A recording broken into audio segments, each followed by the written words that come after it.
Welcome to the CBS Radio Mystery Theater Archives, the only YouTube channel which has the original classic episodes of the CBS Radio Mystery Theater in order with no ads. Thank you for listening, and now, enjoy the show.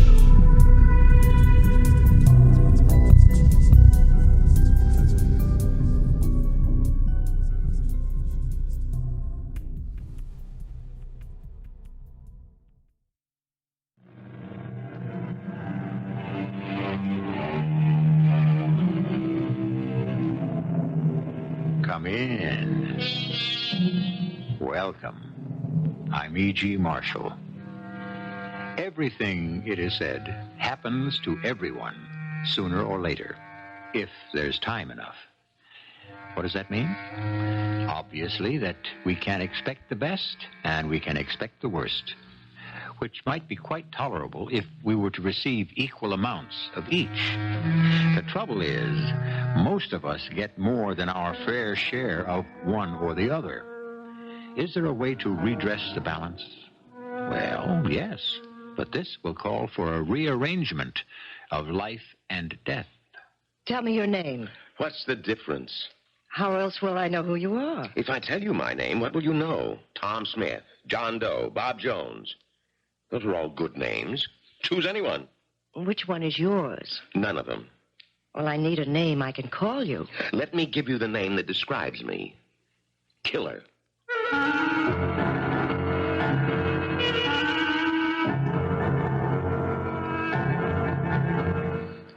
Our mystery drama, The Awakening, was written especially for the Mystery Theater by Sam Dann and stars Kim Hunter.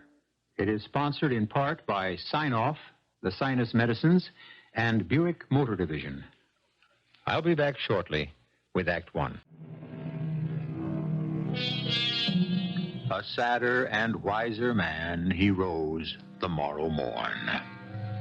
What is the poet telling us? Simply that a different person woke up in the morning than had gone to bed the night before. If you accept the basic principle, the proposition doesn't necessarily have to operate for the better. You don't have to awaken sadder and wiser. You can also arise happier and dumber. A man of evil can become a man of good, and it's just as likely the other way round. What fantastic transformations can occur overnight. Listen. Thank you, Doctor. I can't tell you how much I appreciate your giving up your lunch hour to see me. You said it was an emergency. It's a matter of life and death. Rest assured, it's true. Well, why did you choose me? The fact is, I don't know any psychiatrists here, and I opened the classified pages under physicians and surgeons, psychiatrists. And like Abu Ben Adam, your name, Dr. Abbott, led all the rest. Talking about names, what's yours? My name, must I tell you my name? Yes, I can't help you if I don't know who you are. Well, can't you look at me, listen to me, and know who I am, what I am? I'm sorry. I must insist. I cannot treat you if you don't have complete confidence in me. Yes, of course. You're absolutely correct, but well, I require a certain amount of time to develop that confidence. Doctor, believe me, I'll tell you my name. Now, not just yet. Soon. Please help me. To do what? I woke this morning and... Yes? And I didn't know who I was. Well, what do you mean? I still don't know who I am. I become somebody else. Mm-hmm. Who? I don't know. Doctor, do you know who you are? Yes. How? How do you know who you are? I'll tell you. It's not just that you know your name. Your name is just a label given to you by your mother or father to label you on the outside. But it's what you feel inside that's you. Your feelings, your thoughts. That's what you are. Do you understand? Yes. That bundle of feelings and thoughts. That was the me I had lived with for 20 years. This morning, that me was gone. Inside now, there's another me. A me I don't know. A me that is terrific. Why? Because it's a strange, sinister, alien me. In what way? I am made up of only one single feeling. One solitary urge. To kill. You, never felt it before? I can't think of anything else. Just killing. Well, have you had a physical examination lately? It's my only feeling, my only emotion. Do you have headaches? To kill. Just like a shark that knifes through the water. A tiger that prowls through the jungle. What are they? Each in his way is the personification of an elemental, irresistible, killing force. Have you noticed shortness of breath? They kill anything that crosses their path. Well, have you had any serious illnesses? Yes, this one. Can't you hear what I'm telling you? Why do you waste our valuable time with these nattering, nitpicking questions that have absolutely no bearing on what Sir, I am asking the necessary questions. Is it possible you haven't heard what I've said to you? To what I have awakened this morning? What has possessed me? Now, if you're going to start to talk about possession and devils and spirits... I am possessed. Not by an evil spirit, perhaps, but possessed. By what? Oh, perhaps a germ, a virus. Perhaps an idea, a thought, a belief. I don't know. But it's possession. Or perhaps it isn't possession. It could be an awakening. An awakening? An awakening to my true and essential nature. Yes. It's an awakening, that's what it is. Please, sit down. I can no longer fight against it. Now, sit down, and everything will be all right. Yes, everything will be all right as soon as I can give in to it. As soon as I can kill. That will bring me relief. Now, relax. As soon as I kill anyone, anything that crosses my path.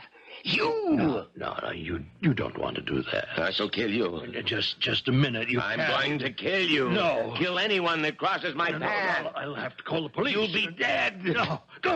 What are you? Stop. How easy I can kill. I can kill. I feel better. I feel so much better. And that's all we've got on the tape, Dr. Zeltner. I suppose I'm lucky my name is Zeltner. I have the last listing in the directory. Poor Fred Abbott. You knew Dr. Abbott? Oh, yes. An excellent man. Well, Dr. Zeltner, what does all this tell you? Well, he believed in tape recording all his sessions. And you don't? I don't have any hard and fast rule, Lieutenant. In this case, we're fortunate he turned on the recorder the moment his patient began talking. What was the exact cause of death? Well, the killer evidently knew karate and used it. There were several sharply placed blows which did considerable damage. You could hear on the tape how quickly, how deftly the thing was done. No one saw him enter or leave the office? No, Dr. Abbott's nurse had already left on her lunch hour when he arrived, and the doctor was dead when she returned. Well, did anyone in the vicinity notice anything suspicious? You're asking a detective's questions, Dr. Zeltner. Now, we've covered that ground already without results. I'm hoping you might be able to ask a psychiatrist questions. You know, we're dealing with someone mentally disturbed.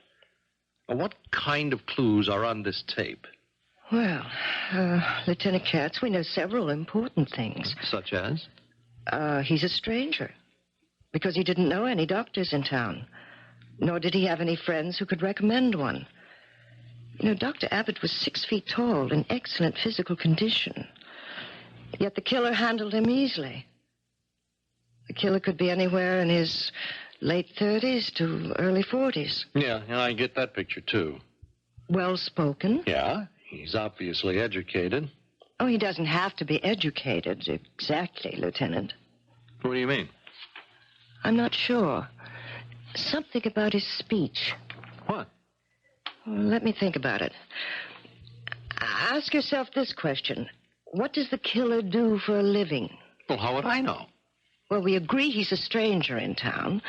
What is he doing here? I don't know that either. Is he visiting someone? Not likely. If it were a social thing or even a business trip, he would have someone to talk to. Someone he could ask to recommend a doctor. Okay, Dr. Zeltner, you tell me. What was the killer doing here? Passing through? Perhaps. And he gets this seizure, and he goes to the first psychiatrist he can find. It appears that way. But our basic question remains unanswered. What does the killer do? Well, why do you say he doesn't necessarily have to be educated? Something bothers me about that tape. What? I don't know. Was anything taken from the office? No, there didn't seem to be. Lieutenant, Dr. Abbott's office, is it still exactly the way it was when the body was discovered? It should be. We've had a man on guard. Do you suppose I could see it? I don't know what good it'll do. Well, since you don't know, why don't we find out?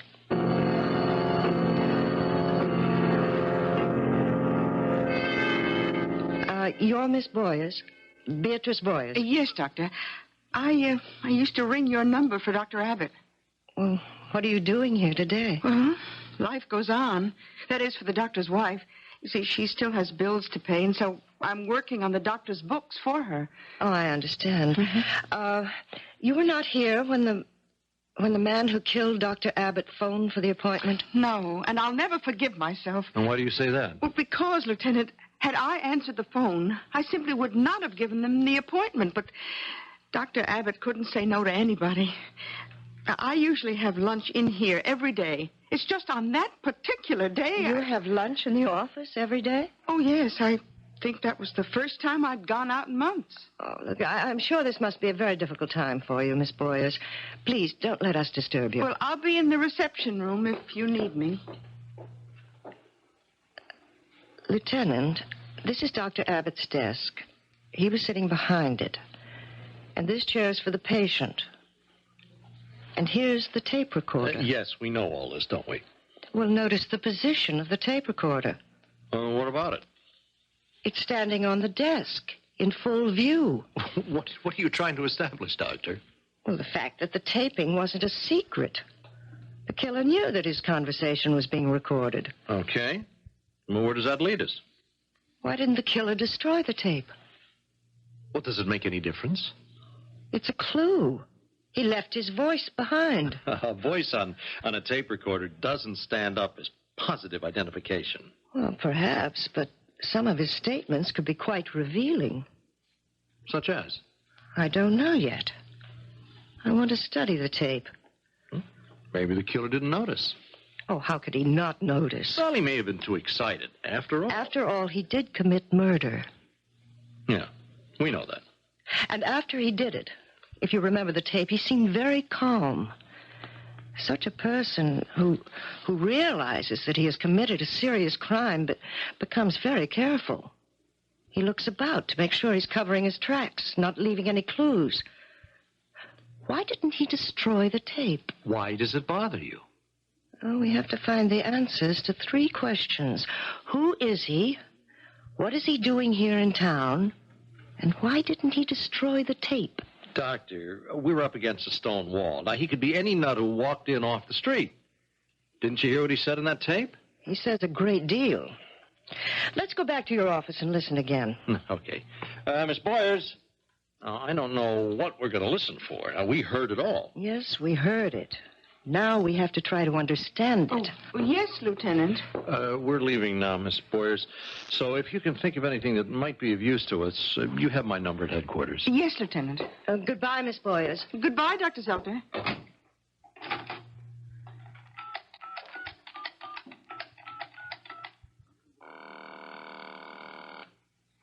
Hello? Ben?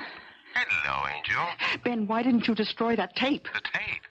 When you were talking to Abbott in the office, it was all being recorded. Didn't you know it? Of course I knew it. And afterward, I even played it back.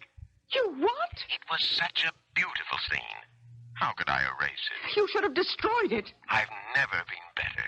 Do you realize the police have that tape? Of course. They'll listen, and sooner or later... Sooner or later, what? They'll find out something. Beatrice, darling, they will listen and listen and be thrilled by the greatest theatrical performance that has ever been recorded. What can they possibly find out?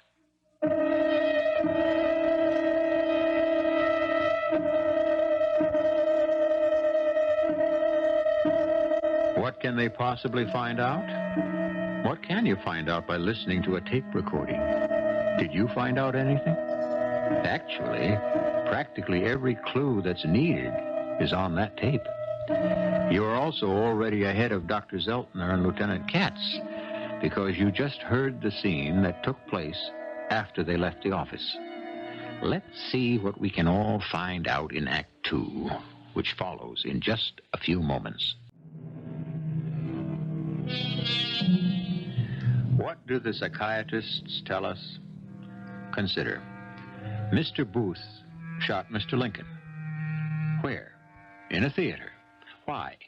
Because Mr. Booth was an actor, and he saw his deed primarily as a theatrical performance. But all of us are actors, in a sense. All of us perform. All of us require applause of one kind or another, even when we turn to murder. I'm a peaceable person. I studiously avoid arguments, conflicts, unpleasantness. The mere thought of violence makes me ill. Hold the tape there for a moment, Lieutenant. Thought of violence makes him ill. Yet he's accomplished in the art of karate. It doesn't make sense. Doesn't have to. He's crazy. Well, even so-called crazy people behave in what for them is a logical manner. What we're supposed to get from this tape is a profile of a hitherto mild-mannered man who has suddenly gone berserk. Those are not the facts. This is a man who is no stranger to violence. Okay, what difference does it make? He's still a psychotic killer. Maybe. What do you mean, maybe? Maybe he wants us to think so.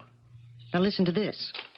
That dynamic package of feeling and thought, that was the me I had lived with for 20 years. The me I knew. The me I always loved. The me I sometimes hated. But the familiar, dependable, comfortable me. What do you think of that, Lieutenant? Oh, I still think it's the raving of a nut. Now, notice the smooth flow of language. Notice how the sentences build. Notice how there's practically no hesitation, no searching for words. Who talks like that? I don't know. An actor. An actor? No, not always. He sounds like an actor who has rehearsed and prepared his lines. Well, assuming you're right. How could he do that? Well, listen again. To kill.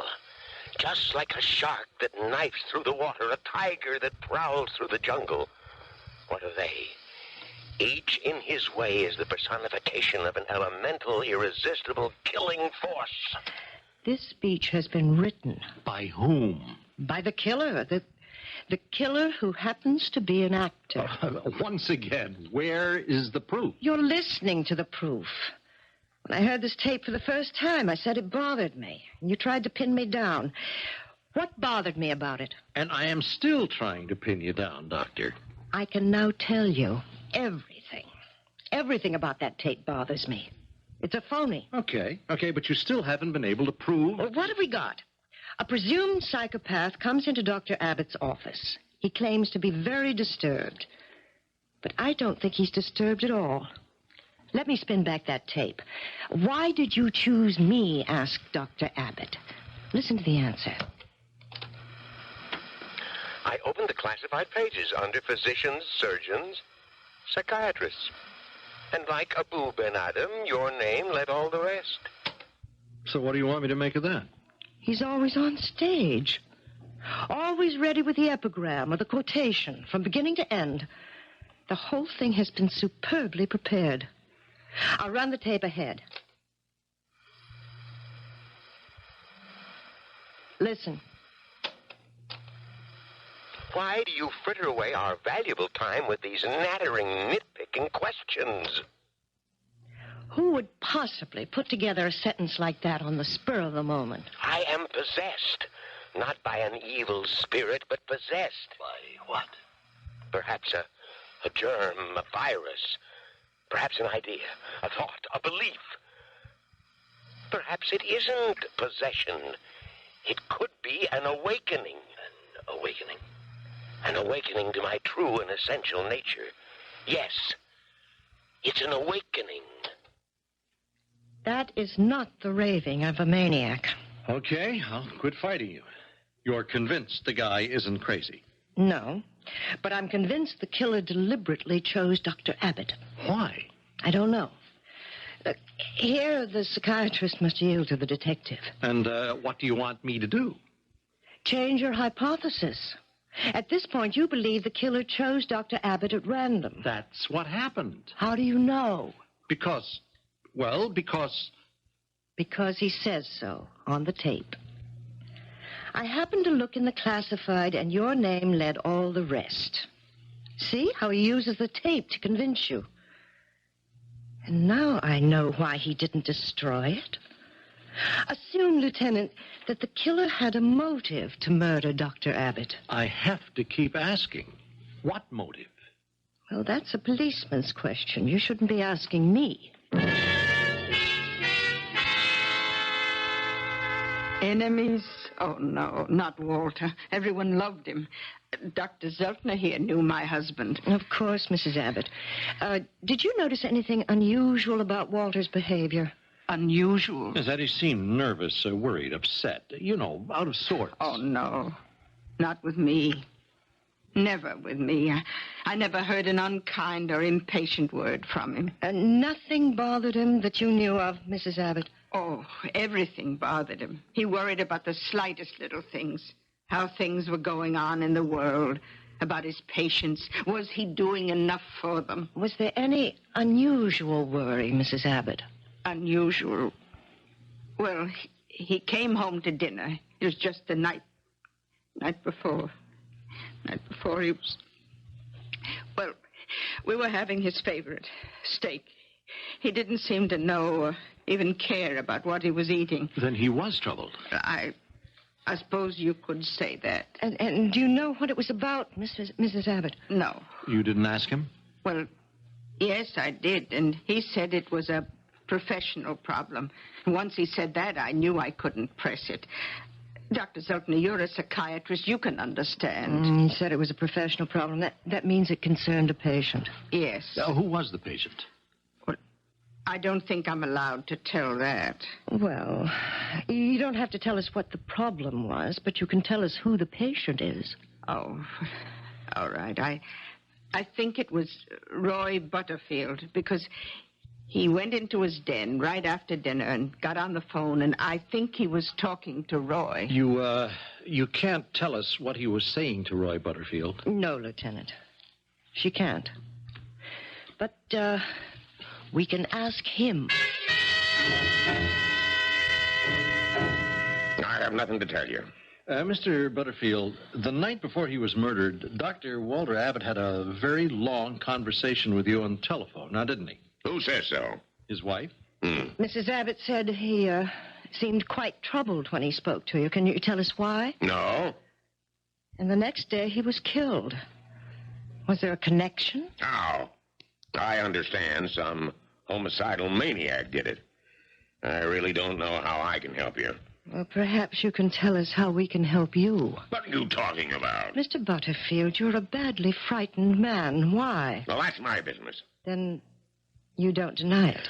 Look, if you don't have any more questions to ask me, do Do mind? you have any questions to ask us? What questions would I have? One very important question might be, why are we here? Listen, I'm in enough trouble now. What kind of trouble? Oh, if I told you, you might try to pin the murder on me. Oh, hardly, Mr. Butterfield. You're too short, too fat, too old. Are you a karate expert, Mr. Butterfield? Karate? I can hardly play croquet. It would be better if you told us, Mr. Butterfield. Better for you. Oh, all right. Now, look, I've been married 30 years. Very happy. Wonderful woman in every way. Well, I ran into a very beautiful young lady. She was also very intelligent. I really wanted to keep it platonic, you know what I mean, but, well, we're all people of the world here. Of course. I was sorry I started.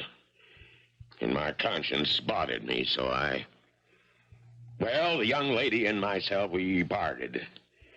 And I thought I'd never do anything like that again, but, well, shortly after, I became acquainted with another young lady, and, well, I tried to stop it by going to a psychiatrist to find out why I needed that sort of thing. You understand? Certainly. Dr. Abbott. We would have sessions. I spoke all my thoughts into a tape recorder so he could analyze them. Well, I held nothing back. I described everything in detail. I'm sure you know what I'm saying. Yes. Yes. And then last week, a package came for me in the mail. It was a tape cassette. There was a letter that said, unless I paid $10,000, a copy of that tape would be sent to my wife. Was there any way to identify... No. It was just typewritten on a plain piece of paper. No signature, no address, no nothing. Do you have a copy of the letter? No, I burned it up. Mr. Butterfield, there's been a murder. Anyone who withholds evidence becomes an accessory. Now, think hard. Did you really burn that letter? I was going to burn it just as you people rang the bell. Here. I have it right here in my pocket. Thank you. All it says is they're going to be in touch with me and tell me how they want me to pay the money. We have another copy of this same tape. We mean business. In a few days, we will contact you with further details of how to pay the $10,000. That's nice, clean typing. And you know where it was typed, don't you? No. In Dr. Abbott's office. But what are you talking about? It should be plain. His assistant, Beatrice Boyers, decides she can blackmail some of his patients. Roy Butterfield is particularly vulnerable. She sends him the tape and a note, but Butterfield makes a fuss about it. Abbott confronts her that morning and fires her. She has a confederate. He poses as a psychopathic killer to create the impression that this is a crime of random violence. You see, that's the big difference between a psychiatrist and a detective. Now, you doctors can get rich on theories, but we can't get to first base without evidence. Oh, there's evidence, just the evidence we need. Where? Where it's always been, where we saw it with our own eyes, in Abbott's office.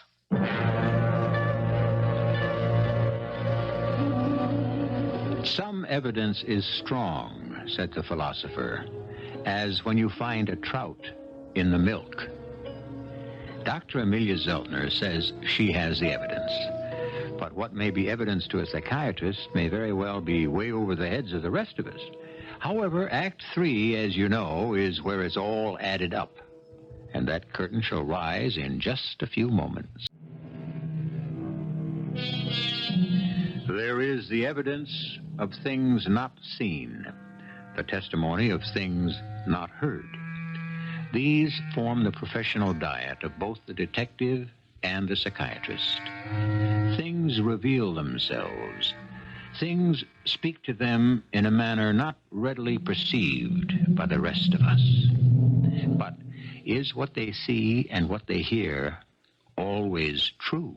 Well, what kind of evidence are you talking about, Dr. Zeltner? The evidence of this note. Look, it's typed. All we have to do is find the typewriter. Now, do you know how much of a job that can be? But we know where it is. It's in Dr. Abbott's office, because Beatrice Boyers typed it. That's only a hypothesis. She typed it on her office machine. Okay. Now, let's go along with your theory for the sake of argument. Beatrice Boyers and a pal are going to use Dr. Abbott's files for blackmail purposes. Now, would she be so crazy as to use the office typewriter to type the blackmail note? Yes. No, I don't believe it. No one would be that stupid. She's a stupid woman. Sooner or later, she has to be caught.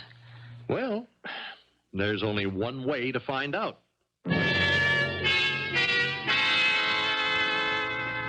Dr. Zeltner and Lieutenant Katz. May we come in, Miss Boyers? Well, certainly. Now, is there anything I can do for you? Would it be too much trouble for you to give us a list of the appointments Dr. Abbott had on the day he was murdered? Oh, that'll be no trouble at all. I have his book here, and I can just type the names for you. Well, that's very kind of you, I'm sure. Oh, well, it won't take me a minute.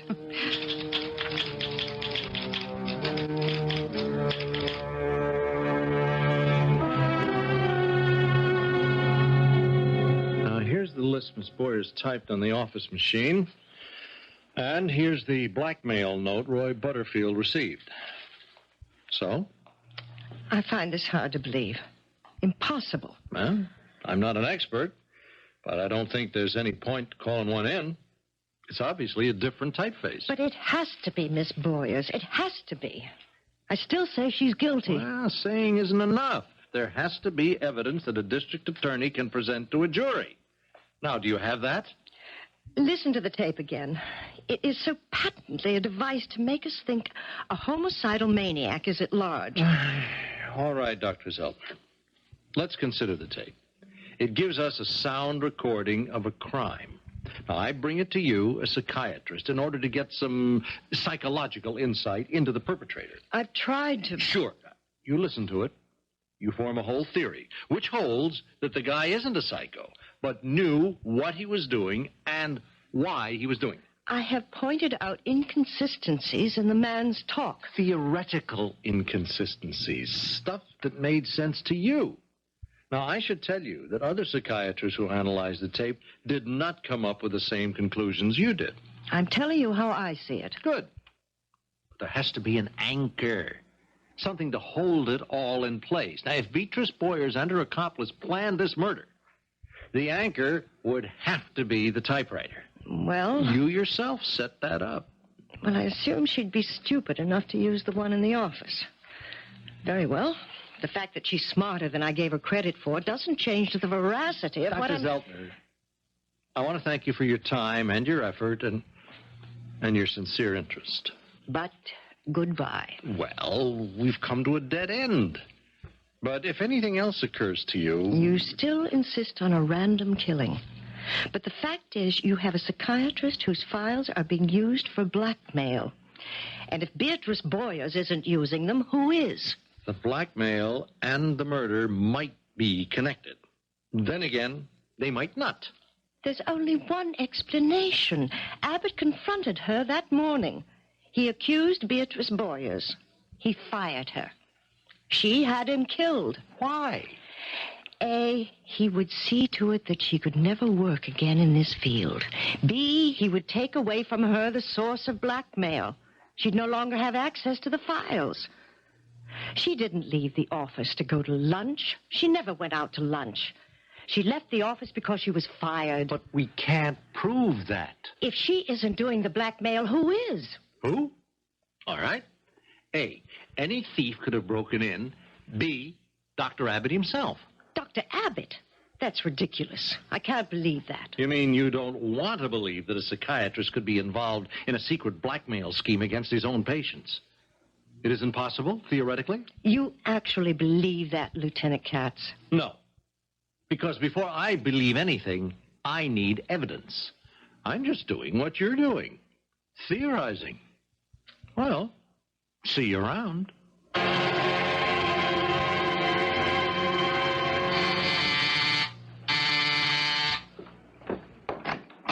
Oh, Ben. What are you doing here? Ben, I had to see you. I don't want to see you when I'm at rehearsal. How many times Ben, do I... listen. Let's leave town. Now. We haven't collected any money, my darling.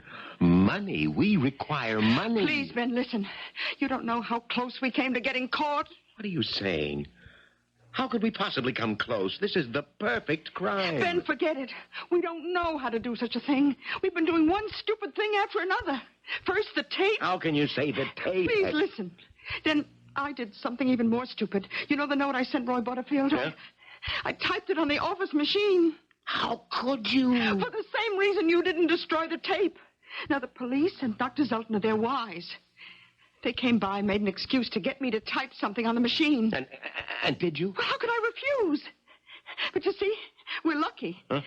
The day before yesterday, the typewriter people took the machine away for repairs and left a substitute one for me to use. Well, then they didn't discover... No, but we can't keep hoping for miracles. Oh, it was such a good idea. Blackmail some of the most vulnerable people. They're rich enough to afford it. But we just don't know how to do it. We lost control. They suspect us. Who, the police? Well, maybe not the police so much, but this psychiatrist, this lady doctor, Dr. Zeltner, she scares me.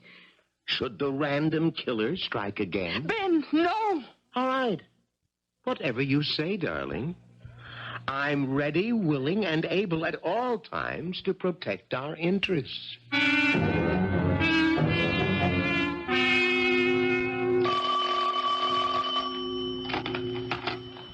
Dr. Zeltner. Oh, yes, Harry. Fine. No, I haven't seen it. I haven't heard of it either. What is this, a traveling theatrical company in town? A play with very valid psychiatric insights, The central character talks about an awakening. He wakes up one morning and finds he's someone else, a murderer. Oh, well, I'll certainly have to see it.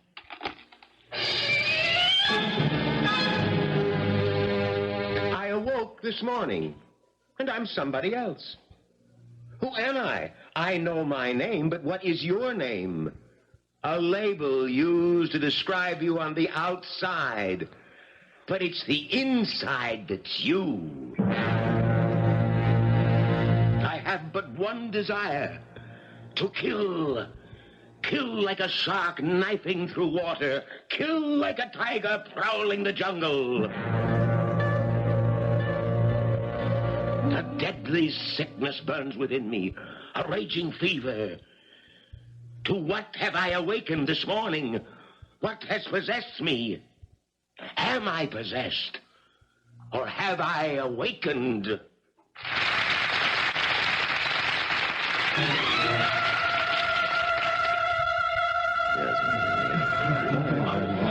Dr. Zeltner. Oh, hello, Miss Boyer. Oh, it's a small world. Enjoying the play? Oh, yes. Were you leaving, Doctor? Yes, I have an appointment. Pity I can't stay for the second act. Goodbye, Miss Boyer. Yes, goodbye.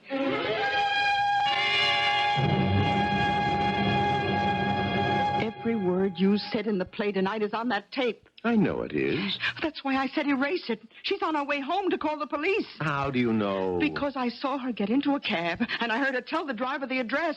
Oh, get there. Go now. I have a second act. You'll play your last act in a courtroom if you don't get to her first. Lieutenant Katz, please. Well, have him call me at once. This is Dr. Zeltner. Thank you. Hello, Dr. Zeltner. Oh, it's you. Do you have a tape recorder too, Doctor? You're the very fine actor I saw tonight. Ben Bentley. Don't bother to play that recorder, Doctor. This time, I'll erase the tape. Why? You know why. You know why I'm here. I didn't fool you when I killed Dr. Abbott. I'm not fooling you now. How did you get into this fantasy? What fantasy? The fantasy that you killed someone. Well, I killed Abbott. I had met Beatrice. We talked about ways of raising money. I'm producing, directing, and starring in The Awakening. Yes, I saw it tonight. Beautiful play. You saw it. You know the truth. What truth are you talking about? Stupidly, I talked like that to Dr. Abbott before I killed him. Are you serious? How could you have killed Dr. Abbott? Listen, don't try anything. When did you kill Dr. Abbott? A few minutes ago? What? Or the day before yesterday. I went to his office and Dr. Abbott, his wife, and I were at the theater tonight. Huh? We saw your play. Oh, now, listen. You've come to the right place. You bear a tremendous burden. You're a genius. You have to fight the critics, the public. It's a wearing battle. You're not a killer. You're a genius. A genius. And the world is finally ready for you. I saw the play. The audience, how they sat in silence. It was a moving experience. A religious experience. It was theater. What are you saying? No, you sit quietly, calmly. Don't lose your mind now. Relax. You have victory within your grasp. Relax. Don't fall prey to delusions. You didn't murder anyone. You couldn't murder anyone. You're an actor. You live your fantasies on the stage, in the theater. Think of your lines. Your lines. Rest. Relax. Sleep. Sleep. Dr. Zeltner. Shh, you'll wake him up. I was afraid he came here to kill you. He did. I thought you'd never show up. You were right about the typewriter. It bothered me, so I asked Roy Butterfield to show me a copy of his last bill from Dr. Abbott's office. The typeface matched. Oh, she was smart. She did not use the same machine. How did he find you? I went to the theater. Word for word, the lines from his play are on the tape. We got them both thanks to you. Oh, I'm glad you arrived when you did. I don't know how long I can keep him under. Why? Look at him. He's out cold. What are you so nervous about? You did a great job hypnotizing him. Yes, but you see, it was the first time I ever tried it.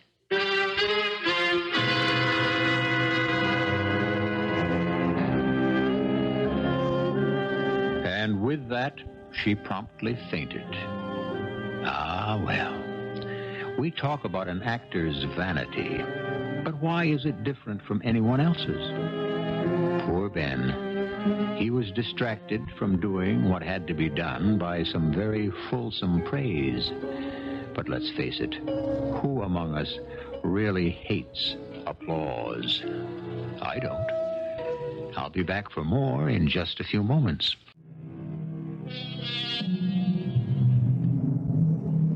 The Awakening, a play starring Ben Bentley, is what the poster proclaimed. But The Awakening can also be a real-life drama that can star any one of us. How do you know who you will be when you wake up tomorrow morning? You really don't. That's why going to bed at night can be so suspenseful. But before you do go to bed, make sure you will have tuned us in. Our cast included Kim Hunter, Leon Janney, Bryna Raeburn, and Earl Hammond. The entire production was under the direction of Hyman Brown. Radio Mystery Theater was sponsored in part by Buick Motor Division and Sign-Off, the sinus medicines. This is E.G. Marshall inviting you to return to our Mystery Theater for another adventure in the macabre. Until next time, pleasant dreams.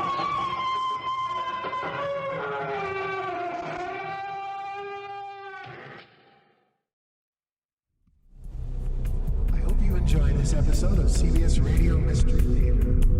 If you've enjoyed this and want to hear more, please subscribe to this channel. You can also visit my other YouTube channel by searching Mr. Brian McCarthy.